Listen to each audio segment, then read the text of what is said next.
அப்படின்னு ஒருத்தர் இருப்பாரு. நாம என்ன பண்ணுவோம், சீஃப் மினிஸ்டர் அப்படின்னு ஒருத்தர் சட்டசபையில் இடையில வருவார். சோ பிரிட்டிஷ் கான்ஸ்டிடியூஷனை நாம கொஞ்சம் மெதுவா எடுத்துக்கிட்டோம். ஆனா நாம எடுத்துக்கிட்ட போது காரணம் வேற. நமக்கு பிரிட்டிஷாருடைய இன்ஃபுளுயன்ஸ் இருந்ததால வேற வழியிலே நம்முடைய திங்கிங் பேட்டர்ன்ல நம்ம பிரிட்டிஷ் கான்ஸ்டிடியூஷனை எடுத்துக்கொண்டு இந்திய அரசியலமைப்பு சட்டத்தை அமைத்தோம்.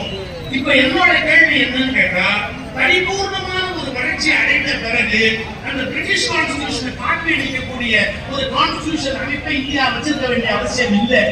ஏன்னு கேட்டா, அவங்க நாட்டுல ராணி தடுக்கப்பட முடியாத ஒரு நபர். ஆனா இந்திய அமைப்புல ஜனாதிபதியும் கவர்னரும் ஒரு அவசியமான பதவியாகவே அறிவுள்ளவர்களுக்கு தோன்றாரு. நான் சொன்ன கொஞ்சம் பயமா இருக்கும், சிந்திப்பதற்கு பயமா இருக்கும். பிரதமர் இது பலமானவர்.